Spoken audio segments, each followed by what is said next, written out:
Hello, welcome dear student. स्वागत करता हूं मैं आपका अपने यूट्यूब चैनल टेक्निकल स्टडी 123 में। तो दोस्तों, आज हम आप लोगों के लिए एपी जीपी एचपी का हम लोग जीपी नामक टॉपिक स्टार्ट कर रहे थे, जिसमें हम आप लोगों को प्रॉपर्टीज़ के बारे में बता रहे थे।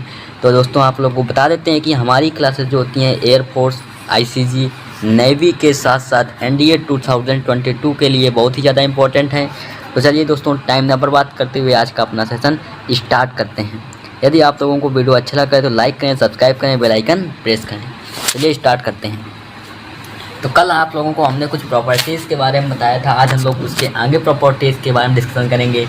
तो हम सबसे पहले कल का एक प्रॉपर्टीज़ बता देते हैं। जैसे यदि कोई series A1, A2, A3 dash dash dash F5 तक है, मान लीजिए इतनी सीरीज दी गई है। A1, A2, A3, A4, A5 तक दी गई। इसमें से ये सीरीज होती है जो पहला पद और आखिरी पद का गुणांक, पहला पद एवं आखिरी पद का योग कांस्टेंट होता है। ठीक, तो इसमें होता है पहला पद एवं आखिरी पद का मल्टीप्लाई, इसे A1 into A5 equals to constant होता है। हमने आप लोगों को ये बता दिया। जैसे A1 इंटू AN बराबर कांस्टेंट होता है, हमने आप लोगों को इसके बारे में बता दिया था। ठीक, इतना क्लियर हो गया होगा। अब हम लोग चलते हैं इसके आगे। इसके आगे क्या, कैसे, क्या होता है उसके बारे में जानते हैं। तो हम लोग चलते हैं इसके आगे। ठीक, इसके आगे हम लोग क्या देखेंगे। जैसे यदि कोई हमें AN सीरीज दी गई है, हमें कोई nवां पद किसी सीरीज से यदि हम प्लस का के आगे जाएं तो AN प्लस के, मतलब कि के टर्म्स आगे जाने पर या के टर्म्स पीछे जाने पर, AN माइनस के पीछे जाने पर यदि हमें कोई के टर्म्स आगे का और के टर्म्स पीछे का यदि हमें पद दिया गया और हमें AN के बारे में पूछे तो किस प्रकार से निकालते हैं। तो हम कैसे निकालेंगे। तो AN बराबर फार्मूला होता है AN प्लस के प्लस AN माइनस के अपॉन 2 होता है। ठीक, ये फार्मूला होता है। ठीक, AN बराबर AN प्लस के प्लस AN माइनस के अपॉन 2 होता है। ठीक, कि हम किसी सीरीज से एक टर्म्स आगे जाएं या एक टर्म्स पीछे जाएं। ठीक, ये होता है AP में। ठीक, ये होता है AP में। अब हम लोग इसी सीरीज से हम लोग GP के बारे में कॉपी पेस्ट करेंगे। आइए हम लोग कॉपी पेस्ट करके देखते हैं। यदि कोई सीरीज़ हमें AN दी गई है, यदि हम किसी सीरीज़ से प्लस का के टर्म्स आगे जाएं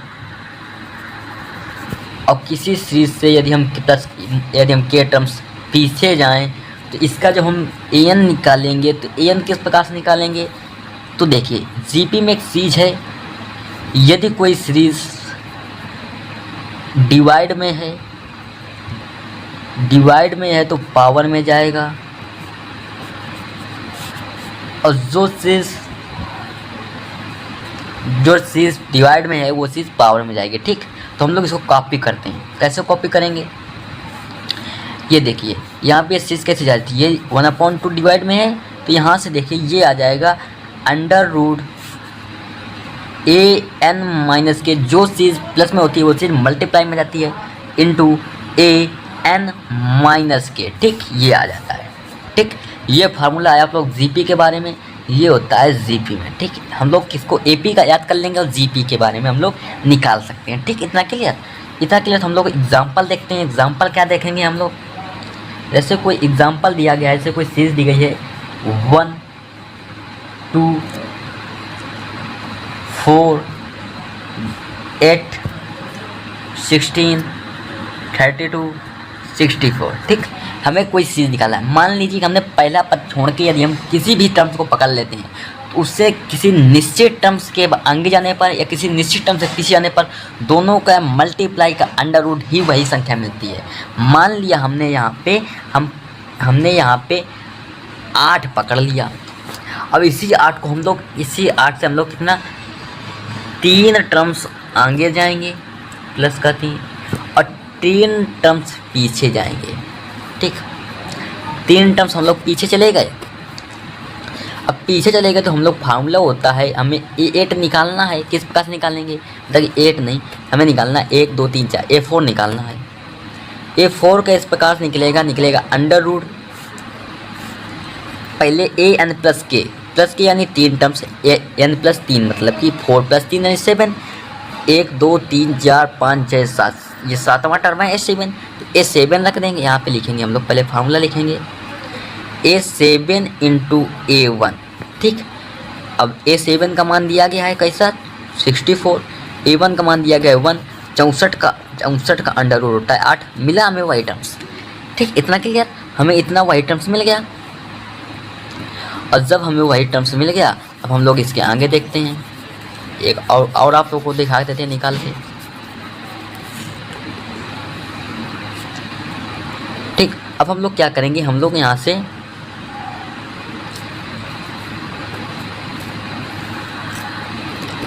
अब हम लोग 2 टर्म्स पीछे जाएंगे और 2 टर्म्स आगे जाएंगे।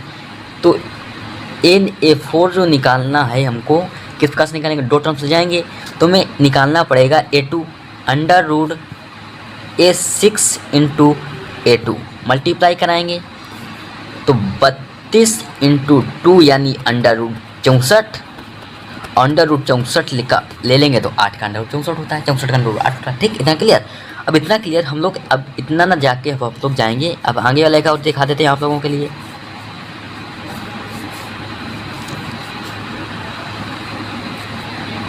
अब हम लोग एक टर्म्स आगे जाएंगे और एक टर्म्स पीछे जाएंगे। ठीक, तो निकालेंगे A4 बराबर निकालेंगे अंडर रूट 16 इंटू 4, ये निकल आएगा अंडर रूट 64, 16 चौको 64, ये निकल आएगा 8। इतना क्लियर हो जाएगा। आई होप आप लोगों को ये प्रॉपर्टी बहुत ही अच्छे क्लियर हो गई।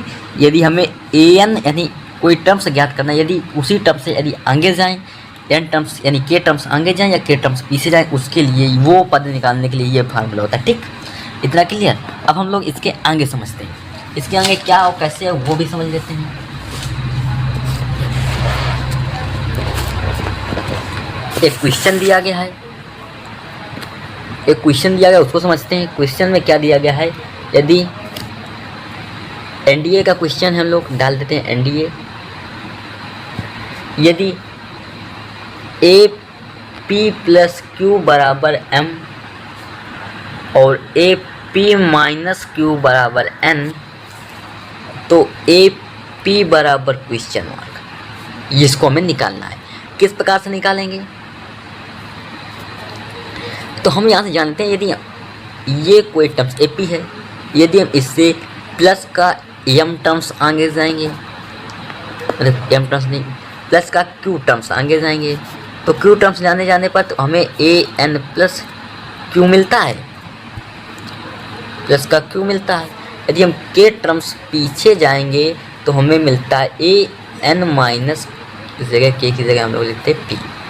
ठीक, पी टर्म्स पीछे जाएंगे तो एन पी मिलता है नहीं। ठीक, अब इतना जब मिलता है हम यहाँ पे पूरा पी ही लिख देते हैं। ठीक, कैसे? पी प्लस क्यू और पी माइनस क्यू। अब हम लोग क्या कर रहे थे, यहाँ पे हमें ए पी निकालना है, तो हमने क्या को कंडीशन बताई थी, इन दोनों का अंडर रूट ले लेंगे। ये पद हमें दिया गया है m, तो वो पद दिया गया है n, ये यहाँ से निकल आएगा। कितना इजी सवाल है, एनडीए पूछा गया था। ठीक, इतना क्लियर हो गया। अब हम लोग चलते हैं नेक्स्ट में। नेक्स्ट कैसे?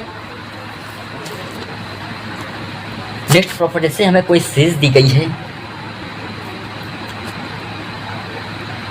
log 3/2 into log 9/2 into log 27/2। ठीक, ये कोई सीरीज दी गई है। इस सीरीज में ये मतलब कि इनपुट तो कांस्टेंट है और बेस में है जीपी, तो ये क्या होगी जीपी। जीपी में कौन सी आ जाएगी 3 9 27, ये किस में होगी जीपी में होगी सीरीज। ठीक, लेकिन यदि पलटा देते हैं, यदि हम यहाँ पे log 2 3 इस प्रकार से कोई सीरीज बन जाएगी तो वो ए पी होगी। ठीक, इतना क्लियर हो गया। आई होप इतना आप लोगों को बहुत ही अच्छे तरीके से क्लियर हो गया होगा। ठीक, अब हम लोग चलते हैं नेक्स्ट। यदि कोई GP A1 A2 dash dash dash AN GP में है, कोई चीज़ जीपी में है, इसका जो सार्वनुपात है वो दिया गया है R1।